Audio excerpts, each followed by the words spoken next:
Welcome to the Healers Café, conversations on health and healing with Dr. Manon.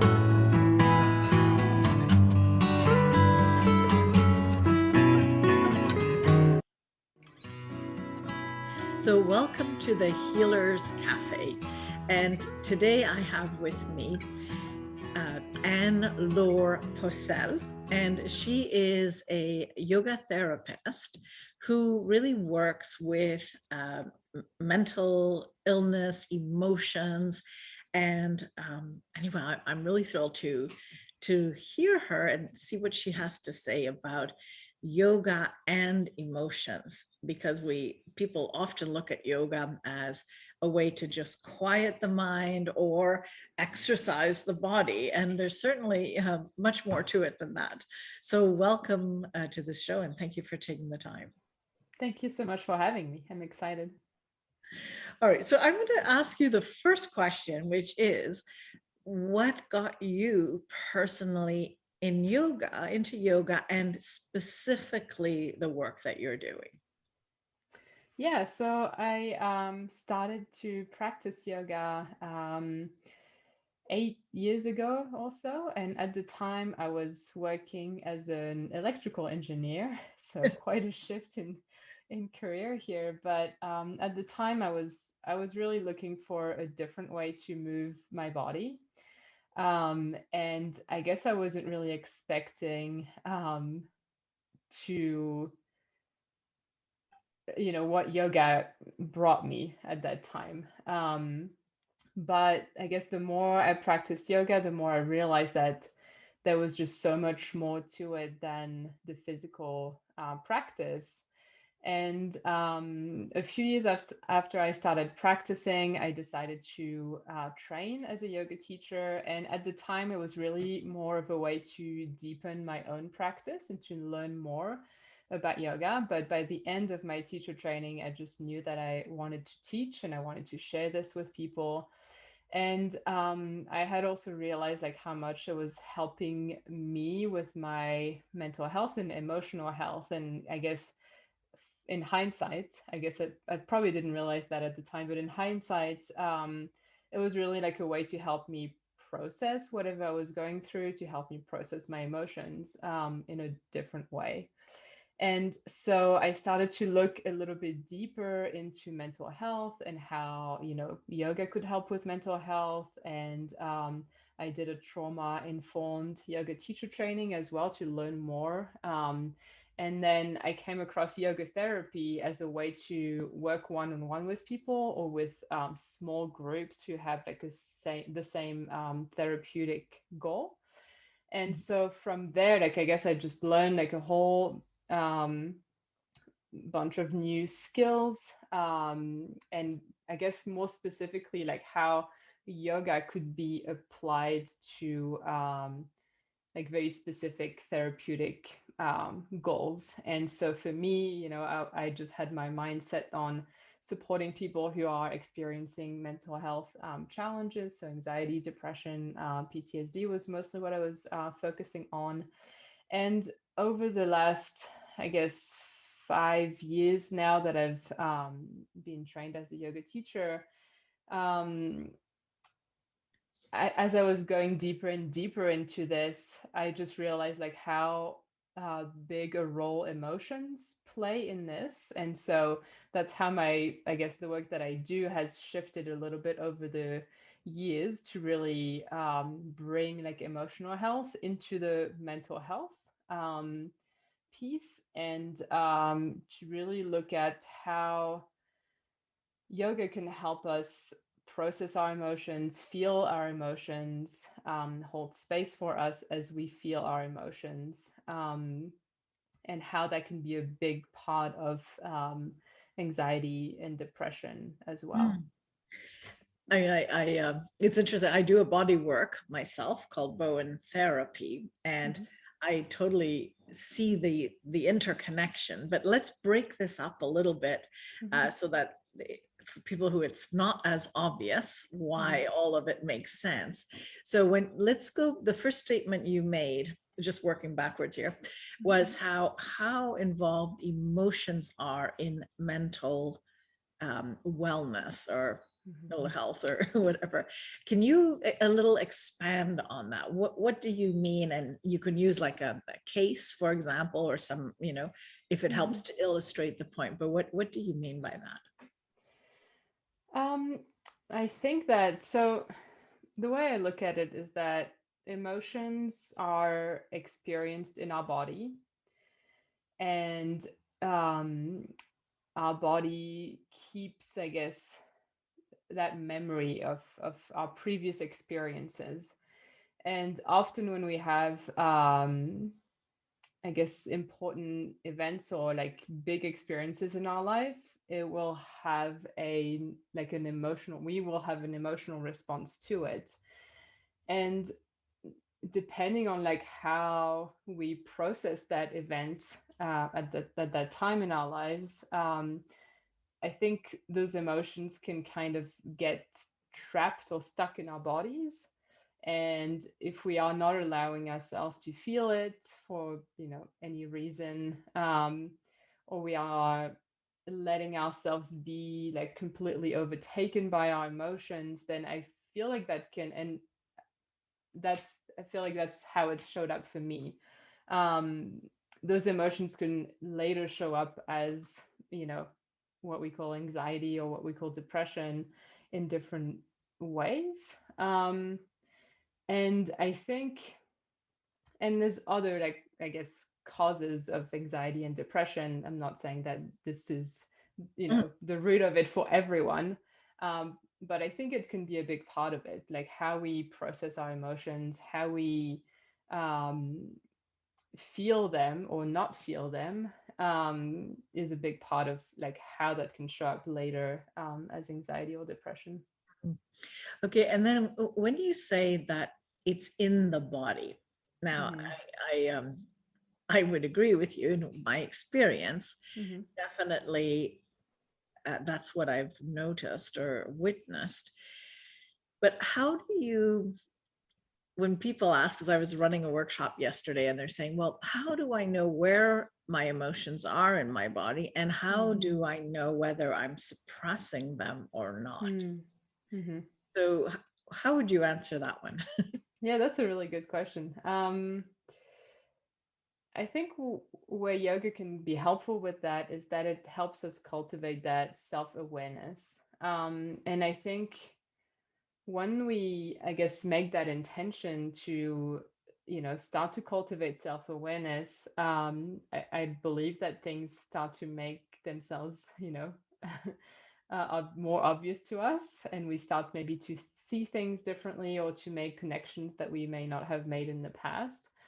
Um, and I guess usually where I start with this,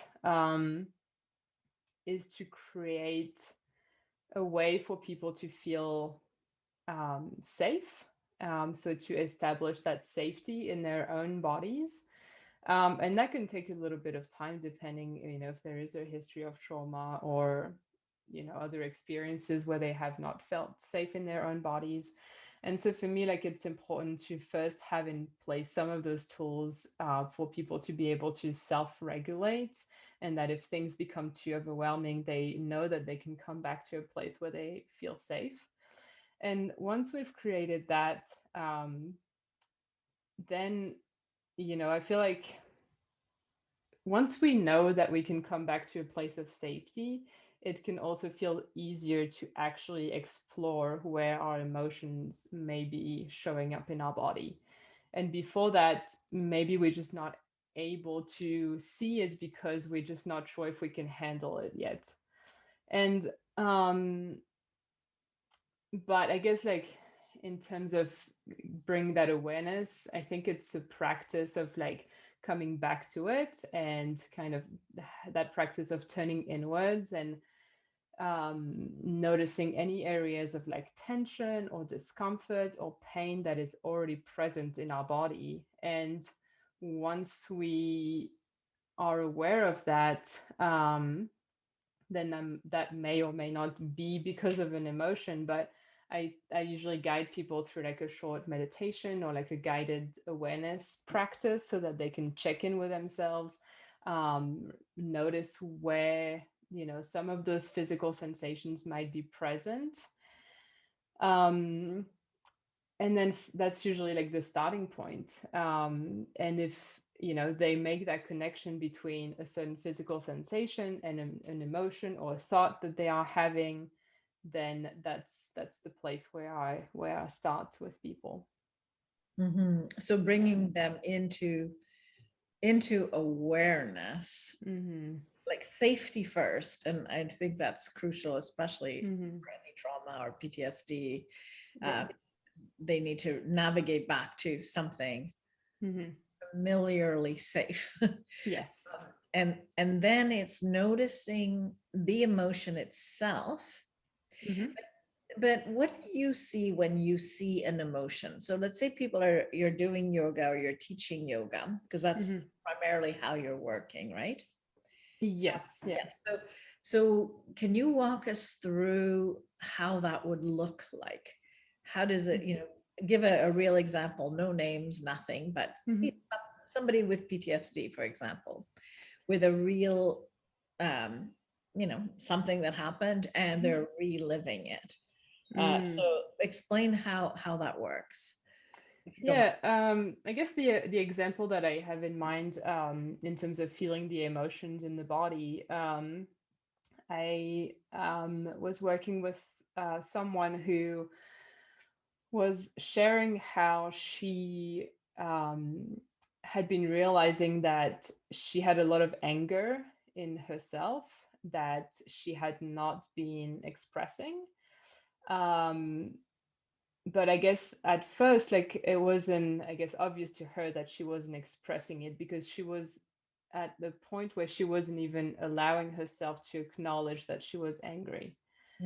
And so when I guided her through this meditation where, I asked her like where she felt some sensations in her body, and if that anger was associated with it. And so she talked about how like she was seeing like this visual of fire in her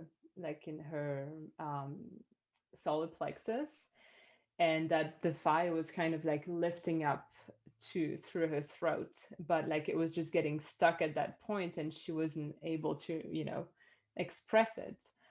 And so with that particular example, like I invited her to do that visualization and that meditation on her own, like daily, where like in a place where she felt safe to do so.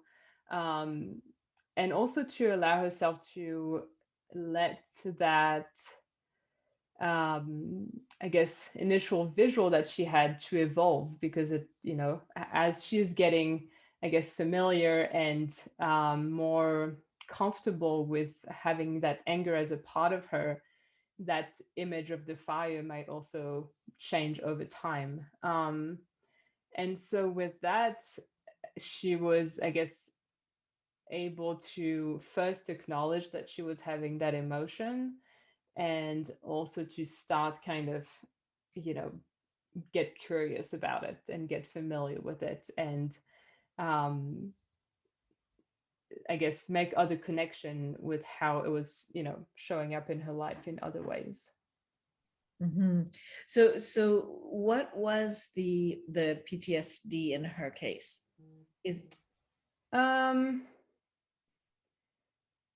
I guess I'd rather not no, share like, that, but have to go yeah. into details, but in other words, what came up as a visual was the like the incident itself, or the body sensations, or what was the experience of, like, again, what I'm asking is to clarify for people what PTSD also feels and seems like, because some people don't realize that they're suffering from it.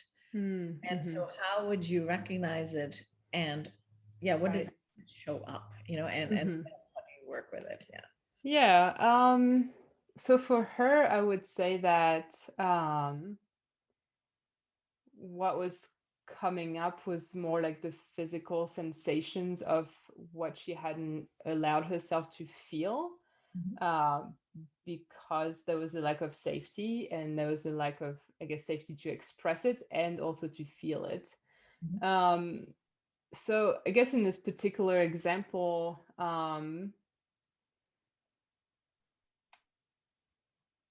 and like in that particular like meditation, I don't know whether, visuals of the like traumatic incident was actually coming up for her.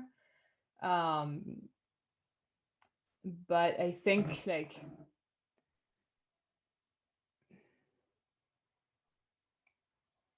I guess the fact that she hadn't allowed herself to express that anger was both linked to her traumatic experience, Mhm. and also like some, I guess, um, integrated beliefs around what she was okay to do and not okay to do. Hi, I'm Dr. Manon Bolliger, and I wanted to take a moment to thank you for watching these podcasts. If you haven't subscribed, please do. Also, feel free to leave comments and like it. This way, more people get to find out about this work and about other choices for health. So I think it's really important that we all share this information. I have a free gift to you. It's a 7-sequence email that has tips for every day, and it's a little insight about how to live your life when it comes to health. And it's very much built on how I managed to overcome stage 4 cancer and what it took. So I would love you to have this, and thank you once again for listening to these podcasts. If that makes sense. Yeah, no, I Yeah. understand Yeah. that. So, Mm-hmm. so in experiencing this, so she's safe in her body. Mm-hmm. Is it the yoga practice that then allows the emotions to come out if the person's ready? Like, I know the body Mm-hmm. never does anything unless you're ready to accept it. Mm-hmm. So I think it's always safe if it shows up. In my mind, at least that's how I Right. see. Yeah. Yeah. I think that's true. Yeah. Yeah, but so in this case, she has anger showing up, Mm-hmm. and then the internal piece is afraid of feeling the anger fully. Mm-hmm. Like, that's the process, and then you use the yoga to to do what with that? How does it Mm-hmm. keep it moving and allow it to Mm-hmm. release? Yes. So I think it's a combination of, as I was saying, like having the tools available to self-regulate if things become too much or too overwhelming. And at the same time, it's a way to create a time and a practice for ourselves to really like hold space for whatever needs to come up and whatever needs to move out. And I think like a combination of movement and breathing practices and yoga philosophy concepts is what is allowing for the, I guess, emotion to make its way both like through, us like understanding it on a mind level, but also like on a more physical and like somatic level. And so I guess it's about, to me, it's about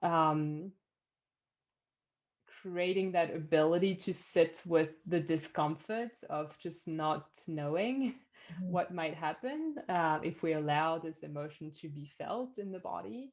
Mhm. I think that's a big part of it, because um, I think we spend a lot of time, trying to stay comfortable Mhm. and not, being able to stay with the discomfort. And so um, with all of this, like the way that I see emotions is that there are some of them that are easy to feel, some of them are challenging for us to feel. And um, as we increase our ability to sit with the ones that are difficult to feel is really how we can move them out and release them. And so movement can be a good way to create awareness as well, because often like how we, the way that we practice yoga can, I guess, shine some light on the way that we do other things in our life. And by, maybe staying in some of the poses that are feeling a little bit challenging is a good way to practice, sitting with that discomfort. So that's one example where movement could be a way to help us move the emotions through the body. But it could be the opposite as well. Like if we are maybe avoiding, challenging ourselves physically, maybe we are also avoiding challenging ourselves in other areas of our lives. So,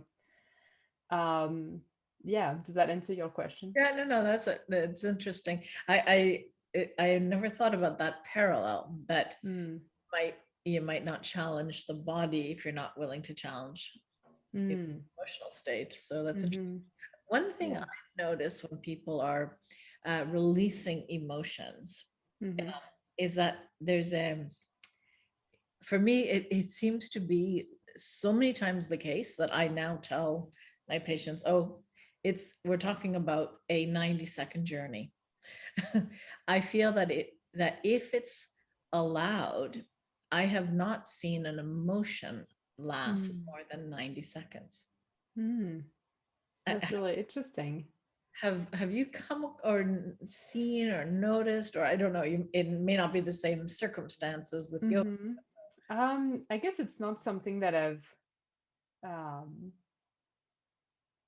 I guess noticed specifically, or like, paid attention to like how long it would take. But I think it's true, like thinking about my own experience of like experiencing some challenging emotions, like it's that, it comes to a certain level of intensity. And if we allow it to be at that level of intensity for a certain time, then it just eventually starts to subside. So I think, yeah, that's a, I guess, a concept that's very present in yoga philosophy, is that like change is really the only constant, and like things are continuously Mm, changing and evolving. And so that as we observe things and witness things, then we know that things are impermanent and things will change mm, and move through us if we allow it. But I guess at the same time, what I've noticed is that like the more we are trying to make something go away, or make mm. something, be a certain way, that's usually when it takes a lot longer. Yeah, it resists. Yeah, Yes. absolutely. Yes. And I think the other resistance is what I call feelings. So it's Mm-hmm. the story we have or we create Mm. about our emotions. Mm-hmm. So if we Yeah. can just witness the emotion and go, wow, okay, woo, woo, and just Yeah. let it do its thing and don't attach the mind, Mm-hmm. the Yeah. story, all of that, because then we go down another, and I think that's where, when we talk about mental health, it's Mm-hmm. also when we're very attached to um, needing to control with our minds what it means, Mm-hmm. then we're sort of judging it, and we now have feelings about it. And when we have feelings Yes. about it, then we Yes. have to kind of break open what are our beliefs and our thoughts, and that Mm-hmm. becomes so enmeshed that it's much harder to release, whereas a Mm-hmm. pure emotion is an emotion. Mm-hmm. Yeah. Yeah. We're often brought up Absolutely. that there's some good emotions and bad emotions, but there's no such thing. They Yeah. they Exactly. all have their place. Mm-hmm. Yeah, best sort of let out. So when people have done this work, and yoga has facilitated that process, Mm-hmm. um, do you find that when they first of all, have you seen that they go back to, let's say, the emotion, but they live it differently, or a different depth to it, or it just doesn't need to go back there. What's your experience with that? Yeah, that's a really interesting question. I think often, I guess often what I share with my students is that, you know, there's not going to be a time where we just arrive at this place and everything is just amazing all the time. And usually their first reaction is like, oh, well, that's not really what I want to hear. But I think our relationship with the emotions start to change, and I guess that's what I'm witnessing typically, is that as we change the way that we look at things, then we probably will experience that same emotion, but like the way that we experience it will be different. And like you said, you know, we attach like a certain meaning to a certain emotion, and that's usually where like the challenges come from, is because we are, you know, labeling it as positive or negative, or anything else that we may be labeling as so yeah, I think that as we are like reframing and shifting things, then this is really like the core of uh you know, the way we look at emotions, I think, is what is going to dictate like whether we struggle with a certain emotion or not. Yeah. And so, like, some of the emotional work can be done with breath, can be done on your own. What do you find that yoga, what's the secret extra sauce that makes you feel that yoga is a way, and your favorite way of getting, you know, to the root of this and to help people? Yeah, I think the first thing is that yoga has a lot of different tools available and a lot of different, I guess, aspects to it.